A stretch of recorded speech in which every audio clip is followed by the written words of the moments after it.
Hockenheim in West Germany, the 11th round of this year's 16-race World Championship. It's a cloudy but warm and dry day here in the forest, and that means this will be a very fast battle indeed. The drivers face 44 laps of this 4.2-mile circuit, 186 miles at an average of well over 130 miles an hour. In fact, the World Championship leader, Alan Prost, was 6 seconds faster than the official lap record yesterday, claiming pole position with a 142-mile-an-hour lap. And of course, this is a race that the 29-year-old Frenchman dearly wants to win. He hasn't won a race since Monaco, he's retired from the last two, and of course, Niki Lauda's win at Brands Hatch closed in within 1.5 points of the championship leader. But the Austrian had an unhappy practice yesterday. He spun while warming up for his fastest lap, damaged the nose of his Marlboro McLaren as well as his pride. So Niki starts on the 4th row. On the front row, it's Alan Prost and Elio De Angelis in the John Player Special. Britain's Derek Warwick shares the 2nd row with Renault teammate Patrick Tambay, and world champion Nelson Piquet is on the 3rd row in the Brabham with Michele Alboreto next to him in the Ferrari. And we learned from the pits that Prost is in fact in his T car. He had trouble after the warm-up lap. There was something wrong with the pressure of the engine. They couldn't get it to start. So Alan Prost, the world championship leader, by just 1.5 points from his teammate Niki Lauda, trying his T car to lead off this, the 11th round of this year's 16-race World Championship. All the cars in position, waiting for that light to glow first red and then green, with Alan Prost next to Elio De Angelis and Britain's Derek Warwick sitting next to his teammate Tambay. The red light is on, the engine's rev up, and it's away, and De Angelis is moved off, and Warwick trying to find a way through the back.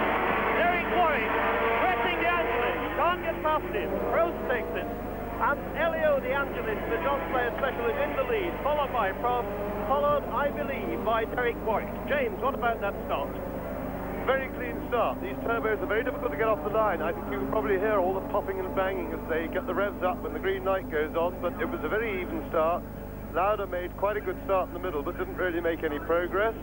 And De Angelis, indeed, has got the lead. Prost behind him, so the front row men are there, and then one of the Renaults, I can't see which one, following them. So good clean start, but McLaren's looked very good in this race, and I think we should watch out for Niki Lauda, so long as everything's going well for him. He had an engine change last night, as did both McLarens, and he was very, very pleased with the performance of the engine that they put in this morning. Elio De Angelis, the man who was just fit for pole position by a superb lap by Alan Prost, 142 miles an hour, not 2.2 seconds off the previous pole position record, but it's De Angelis who's got away cleaner. Prost seemed to have a bit of a tangle with the Renault, which we think was probably Derek Warwick, who almost started from the front row for the first time in his career, but was pushed off by these two gentlemen, and Piquet has got past one of the Renaults. It is now De Angelis, Prost and Piquet, and then the two Renaults, and we still haven't been able to see close enough which one it is, but I think that is Derek Warwick in 4th position, followed by Tambay, followed by Senna. There is Paul Surer on his way to the pits. Surer had a lot of Swiss fans here. There are 80,000 people in this stadium. It's a cloudy but warm and dry day, and that means a very fast race indeed. We're on lap 4 of the German Grand Prix at Hockenheim, one of 2 races to be held in Germany this year. The new Grand Prix of Europe that was held for the first time at Brands Hatch last year will be at the revised Nürburgring. But for the moment, we're on what will surely be the 2nd fastest circuit of this season. Now, there isn't Silverstone this year. We expect these cars to be averaging over 130 miles an hour, and it's Elio De Angelis in the John Player Special, setting the pace from Alan Prost in the Marlboro McLaren, Nelson Piquet, the world champion, 3rd in the Brabham, 4th Derek Warwick in the Renault, 5th Ed Senna, and I think we'll find that Niki Lauda has perhaps moved up to 6th place as we see them sweep round this order. And this is where the majority of the 80,000 people are. It's a bit of a wibbly-wobbly part, but we've actually seen some great overtaking manoeuvres here. Particularly, I remember Alan Jones in 1981 taking both the Renaults. Elio De Angelis, he comes in the lead. De Angelis on the Goodyear tyres, Alan Prost on the Michelin tyres. Goodyear not had a very good season with their new radials.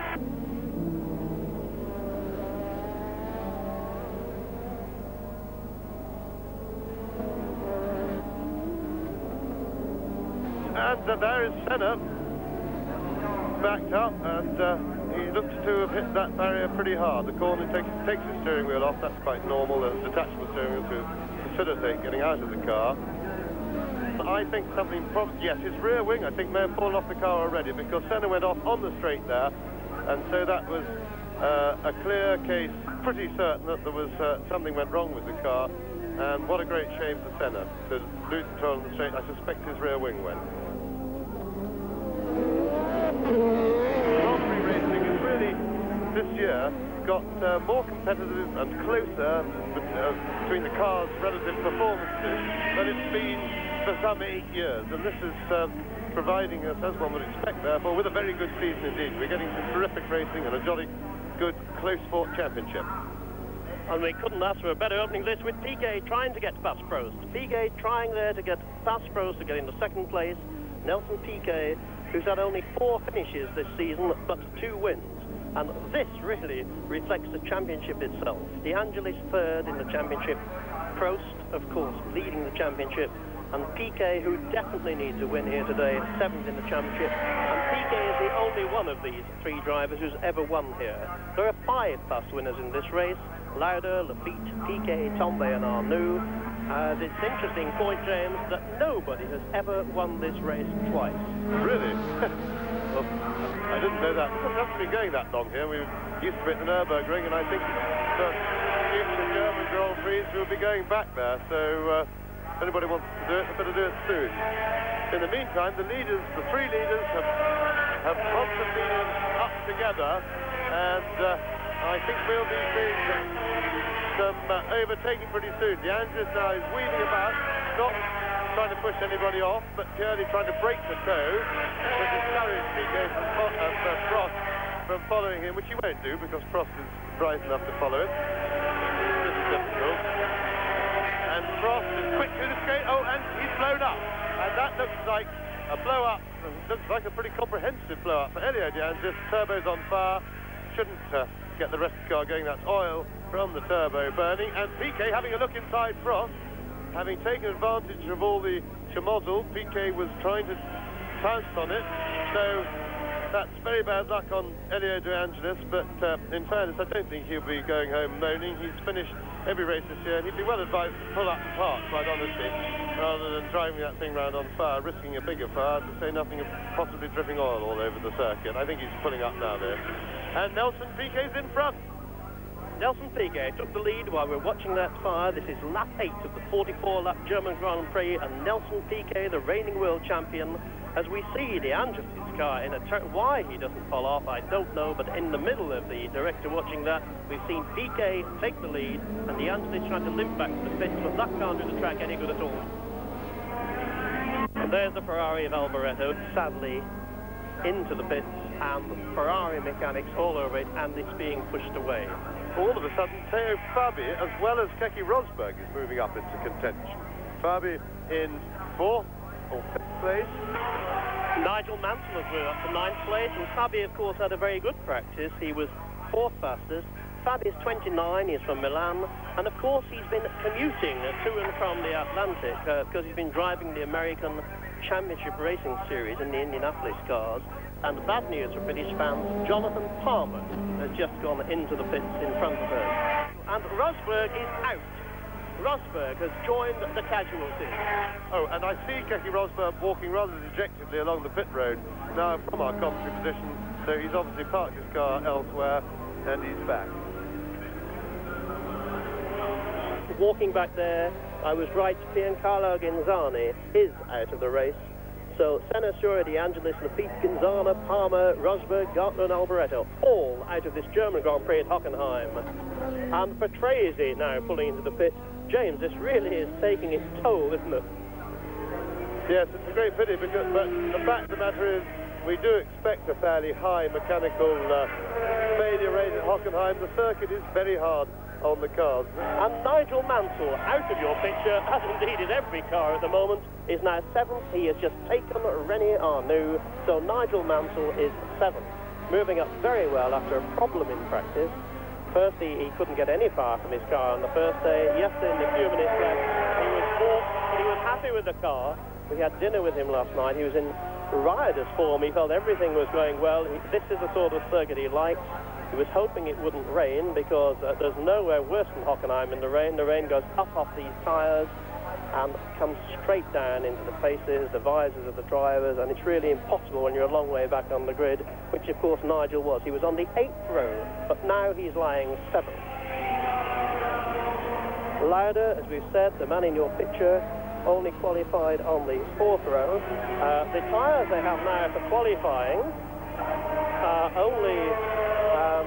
these Michelin tyres only give you 1 fast lap. Lauda went out trying to warm them up, slipped in the stadium, as we say, damaged the nose of his car and his right. And there is Nigel Mansell, having passed René Arnoux. Mansell has fought up into 7th place, and his teammate is out of the race. But Mansell wants to preserve the record of Lotus scoring points in every race but one.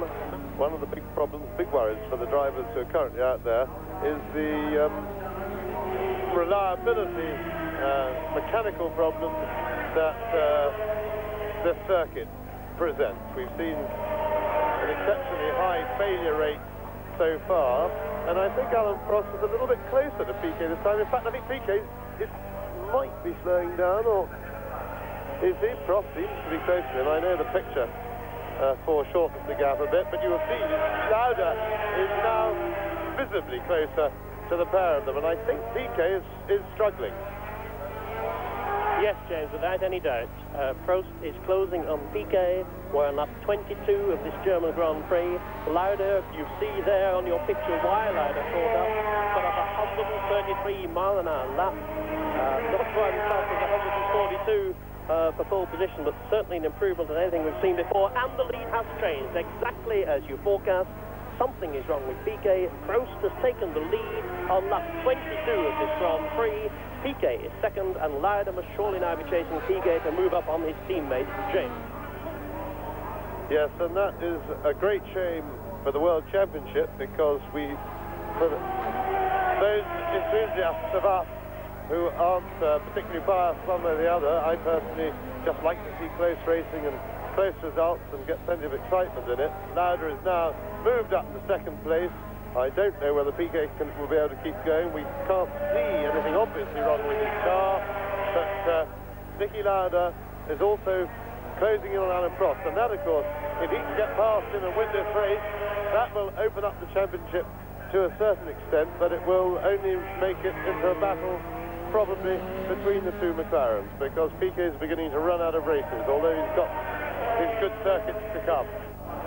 Well, in this Olympic week, let's be a bit jingoistic as well. If poor old Nelson Piquet has got the problems, and we saw him shaking his head in the cockpit there, that means that Derek Warwick will move up to 3rd place, and Nigel Mansell should move into the points. But at the moment, on the road, we actually have the battle for the World Championship. In your picture, just leaving your picture, Alonso, who is leading the race and has 34.5 points, and behind him, there you see them, Niki Lauda with 33 points, and poor old Piquet, obviously some problem, could in fact be gearbox. Yes, Nelson Piquet, we thought might have trouble. He was, but he didn't come into the pits this time. And I had a listen to his engine as he went past the pits, and whilst it didn't sound brilliant to me, it wasn't obviously misfiring. So it still remains to be seen what Piquet's problem is. But he's dropped back an awful lot. He's lost something like 10 seconds in a lap. And there's Niki Lauda using every inch of the road. He's right out on the outside and right out again, swings across the apex of the corner. And Niki, as usual with his experience, has let the race settle down before he's really put it into top gear. And Piquet is now in the pits. There is Nelson Piquet in the pits. He's kept his engine running, so it looks for his tyres, but if his tyres, they went off awfully suddenly, and unless he actually blistered one or something, we can't see the ones that have come off. I know what's going on. So it wasn't tyres. Mechanics do that as a routine, just because you're better off on a new set anyway, so irrespective of what's wrong, they change the tyres if they can. But Nelson's out of the car, they're pushing it away. There he goes into the garage, and what a great shame for Nelson. And so, on lap 25 of this German Grand Prix, Alan Prost leads his teammate Niki Lauda by 4 seconds. Third is Britain's Derek Warwick in the Renault. Fourth is Theo Fabi in the only problem in the race now. Fifth is Patrick Tambay, so Renault having a very good day indeed. And Nigel Mansell is sixth. The retirements have been unbelievable. We'll go to those after you, James. You have something else to say? Yes, I just ascertained that Nelson's problem was the gearbox. So Nelson's PK goes out with gearbox trouble, and as I said before, it's a great shame.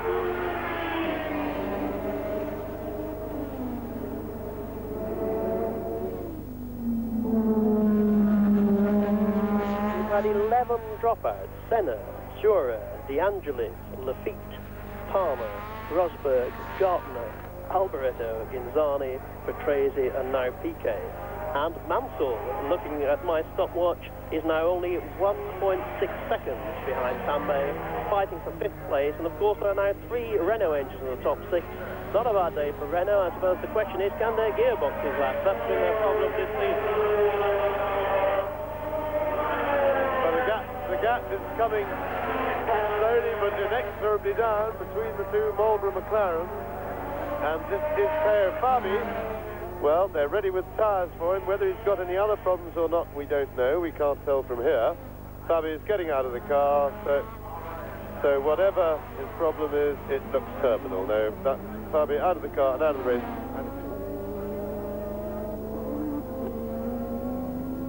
And there is Cheever, who is going to move up into the points in the Alpha. So Patrese and Cheever both out. Eddie Cheever, a most luckless season. He's out, so the number of casualties now are 13. Eddie Cheever, the unlucky 13th retirement. Only 13 cars left on the track. And so we're on lap 35 of this 44-lap German Grand Prix. And the order is first Prost, second Lauda, third Warwick, fourth Tambay, fifth Nigel Mansell, sixth Arnoux after that very quick tyre stop. And they are the only drivers on the same lap. Andre de Cesaris is a lap behind.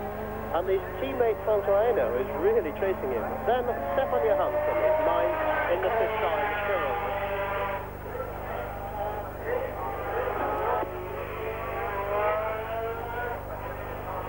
And if I'm not mistaken, Mansell has taken Tambay.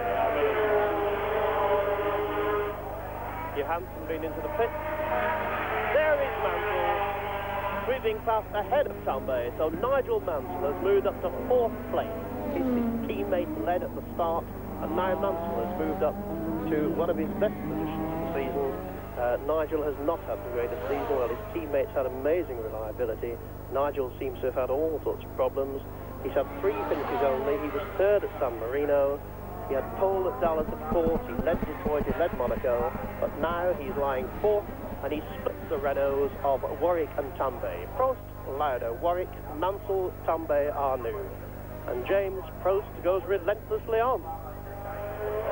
Yes, I think he's pretty well got this sewn up now. He only has to keep his head, drive sensibly. He's now at nearly 9 seconds in front of Niki, and not go at it like a bull in a china shop. I'm sure he won't, because the pressure is now very much off him. He's, of course, got to look after the car mechanically, and that's a situation pretty much beyond his control. If the car wants to break down, it will. But McLaren's have done a very good job of preparation this season, and there's no reason to suppose that he will run into trouble. So Alan Prost looking very much in command of a race that has been a very hard one for him up at the front, with Piquet leading for quite a while before he fell back with gearbox problems, subsequently to retire, and then Lauda bringing him under pressure, but from half distance to about 3/4 distance. But Lauda was unable to sustain the charge. I think his car probably a little bit of tyre trouble because of the very hard work he put into them, and it's left Prost now very much in command. Manfred Winkelhock sitting in the pit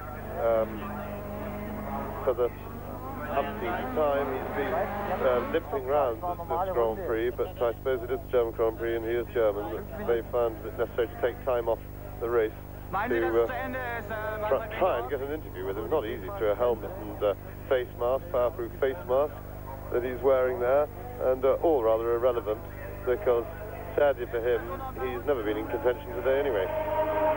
So, if Mr. Winkelhock is out, that means that 14 cars have dropped out from the 26 starters. I repeat, if you just saw the Tyrrell driver Mike Backwell, the New Zealander who's been living in Australia for a long time, didn't get a chance to start. He qualified 27th. Kendall went round to all the team managers and they all agreed he could drive, except one, guess who? Ferrari. So that is Tyrrell and Ferrari still enjoying.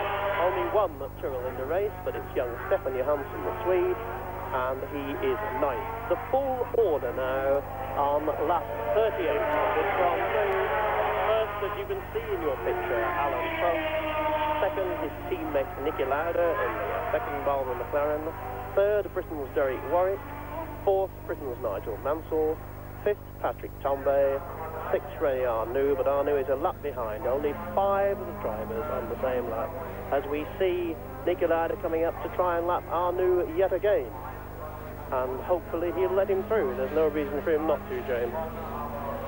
No, he will be aware that Lauda's coming, or he should be, because he's already seen Alain Prost go past. He'll know that once one leader's gone past, there are usually more of them behind. He's experienced enough to be looking in his mirrors and take notes, and hopefully he won't get in the way.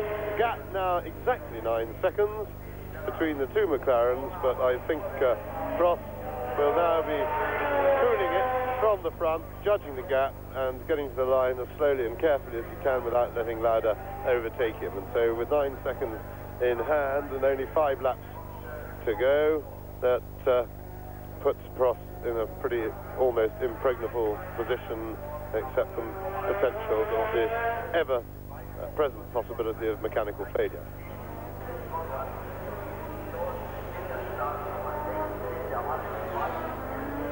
I should just explain to our viewers, as James talked about 9 minutes ago, and someone else came up with another number, that the captions are usually about 2 laps behind. Alain Prost, 29 years old, Frenchman, born at Saint-Chamond, now lives in Switzerland. He was, of course, in 1979 the European Formula 3 champion. 67 Grand Prix. His first one was for McLaren in 1980. He won 12 Grand Prix to date, and this looks like being a somewhat unlucky 13th. And it will be the 4th victory of this season, if, as seems likely, Prost can stay the full 9 seconds ahead of this man in your picture, Niki Lauda. And of course, what will that do to the championship points? It will make the gap 4.5 points, but that is nothing with so many races to go. We've got Austria, we've got Holland, we've got Italy, we come back to Germany for the Nürburgring, and then there is Estoril. This could be another of those superb seasons that goes right down to the line, and certainly if it's anything to do with Niki Lauda, that's exactly what will happen. But he must now realise that unless something drastic happens with the Tag Force engine or the Michelin tyre shaft, then he's got a problem. And bad news from our lap scorer Mike Dewson is that he feels that Nigel Mansell's engine is sounding a bit rough. Nigel Mansell at the moment is in 4th place. He's 16 seconds behind Derek Warwick, and he's only 1.9 seconds ahead of Tambay. So Nigel Mansell might be demoted if, and we hope that Mike Dewson is wrong, his ears didn't deceive him. And the order again is just join us. First Prost, second Lauda, third Warwick, 4th Mansell, 5th Tambay, 6th Arnoux, and then Hainaut, who is keeping his distinguished teammate, De Cesaris, super performance by Hainaut, is 7th. He's ahead of De Cesaris, who is 8th. Stefan Johansson is 9th. Hugh Brockengarter, who is 3 laps behind, is 10th. And those, according to my lap chart, are the only people actually running in the race at the moment. 10 drivers on the track. As the leaders go into lap 42, Alain Prost, the man in your picture. He won in France, Holland and Italy in 1981. He won in South Africa and Brazil in 82. He won in France, Belgium, Britain and Austria in 83. And Brazil, San Marino and Monaco, of course, this year. And he will become the 6th winner of this race since in 1977.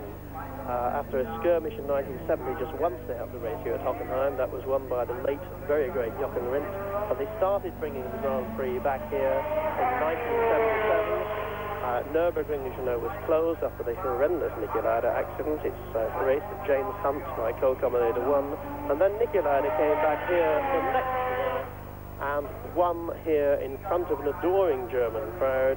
And he's been followed in victories by Lafitte, by Piquet, by Tombe and Arnoux, and it looks very likely as it's going to be his teammate Prost today. We were talking earlier about the rough engine Mansell. Tombe is now developing even rougher, and I'd be very surprised if Tombe can actually catch Mansell. In fact, he's dropped a long way behind him now. There's now a 10-second gap between Tombe and Mansell. So I think the British cars will finish 3rd and 4th if Mansell can keep going. So it will be 1st and 2nd for the TAG Porsche engine, and 3rd and 4th for the 3rd, 4th and 5th for the Renault engine, and then Arnoux's Ferrari. James.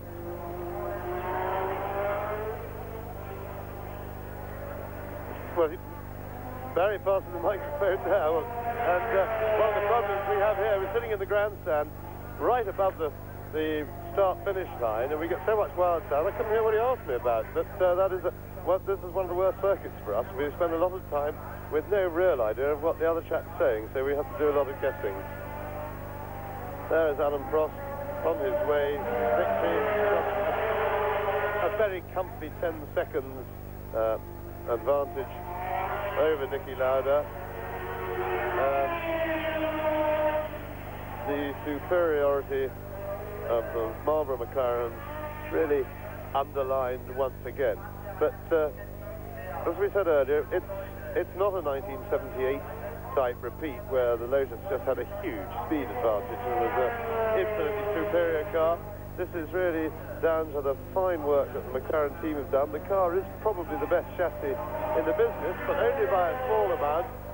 But what's really made the big difference between them and the other teams this year has been the preparation of the cars and their terrific reliability. They've always been quick, but you need to be more than quick in motor racing to win. You've got to finish, and this they've done, and that's why they are now, barring any accidents over the last couple of laps today, on their way to yet another 1-2 and to put themselves really almost out of reach at the head of the championship.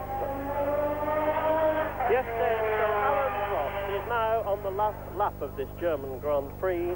He's got something like 2.5 miles to go to win his 4th Grand Prix of the season, the 13th of his career, and to stretch his lead to 4.5 points ahead of his teammate Niki Lauda in the 2nd Marlboro McLaren. Not an exciting race. First we lost Elio De Angelis, who was the early leader, with all sorts of problems with his turbo. Then Nelson Piquet also with an engine problem. And from that moment on, the Prost has really been in trouble. Lauda had a real go at the lap record again and again. But this man in car number 7, 29-year-old Alan Prost, on his way to his 4th victory of the season, making up for that disappointment of Brands Hatch when for a time he thought he'd win, and Lauda a little closer in the picture, James. Yes, a good bit closer, but I'm sure that is Alan Prost just easing up, not taking any risks of running out of petrol or anything, taking it as easily as he dares around the last lap. Lauda is actually pulling him in hand and fist, but he's only got 2 corners to go now before the finish line, and Lauda can't do that unless Prost's engine actually stops. He might catch him, and here comes Alan Prost out of the last corner to take the checkered flag, and yet another win with Lauda, making it the perfect result for Marlboro McLaren. And 3rd will be Britain's Derek Warwick, and 4th Britain's Nigel Mansell. In Olympic terms, I suppose what we have here is a gold, a bronze, and for Nigel a copper. First of all, Alan, tremendous win for you, your 4th victory of the season, stretching your points in the World Championship. I think it's a good one because I was very unlucky 2 weeks ago in Brands Hatch, and today I had to win the race because it was very important for me to be ahead Niki because he was catching me the last race, and I had to win today. Good result for McLaren, 7 victories this season. Yes, I think it's we have the best car at the moment. I think the championship will be between Nicky and I, and we have already McLaren is already world champion about the constructors point of view. I think we are going to try to fight together with Nicky, but we get the best car, the best engine, the best tires at the moment, so that's why we are winning every Sunday. It's probably going to be one of the best championships of all time. Derek, you've heard a very confident Alain Prost saying it's a McLaren benefit. You've moved up to 5th position in the championship, and Renault had 3 engines in the first 5. Well, it's obviously quite good for us. I mean, for me to give any challenge to McLaren at all, I have to finish. And I finished 3rd. You know, I think we're a little bit slower than the McLarens at the moment, but if we keep working at it, hopefully we will, you know, get them by the end of the season. Nigel, for a while it looked as if Lotus were going to get their first victory since a long time ago, Elio in Austria. First of all, what happened to your teammate? Well, I think basically he was running very quickly. I don't know how much boost he was running, but the engine blew up. But I think in the first 4 laps there's 3 or 4 engines that blew up, and that's why I turned my boost down initially. So it really was a case of softly. I think there are only 10 finishers, but you had a good battle with Patrick Tambay, didn't you? Well, yes, I had a battle with the Ferrari with René Arnoux and Patrick. So, you know, coming up from 16th, I was well pleased, and I was catching Derek a little at the end, mainly because he eased off a bit too much, but I was well pleased with the result. Well, you've heard Alan's forecast. Can anybody stop the McLarens winning the Drivers' Championship as well as the Constructors' Championship? Well, I don't know about that, but I think the next race at Austria, I think the Goodyear tyres and the JPS car that we have will be even quicker than here because they're all fast corners. There's only 1 chicane there, so the McLaren hopefully won't be as quick there as what it is here. You think so? What do you think, Alan? What I think it's in Zellweg, I think my car is much better than Hockenheim. Mine's better than both of them, so it's okay. 3 very happy drivers. Thank you for talking to us, and it's going to be a great championship. Thank you, Alan. And so, in Olympic terms, British cars took a gold and a silver here at Hockenheim today, while the English driver Derek Warwick took the bronze. It was a truly dominant performance by the 2 McLaren cars, with Prost first and Lauda second. 3rd, Derek Warwick in the Renault. 4th, Nigel Mansell in the John Player Special. 5th, Warwick's teammate Patrick Tambay in the Renault. And 6th, René Arnoux in the Ferrari. That means that the World Championship table is now 1st, Alain Prost with 43.5 points. 2nd, Niki Lauda with 39. 3rd, De Angelis, who didn't finish for the first time this season, 26.5. 4th, Arnoux, 24.5. 5th, Derek Warwick, 23. And 6th, Keke Rosberg, 20. And the Constructors' Championship is really a McLaren benefit. They now have 82.5 points. Ferrari have 35.5. John Player Renault 35.5. Renault themselves 32. Williams on the 24. And the Brabham BMW 21. So 7 victories so far for the McLaren team. Can anybody stop them at Niki Lauda's home circuit, the Österreich Ring, in a fortnight's time? Please join us then.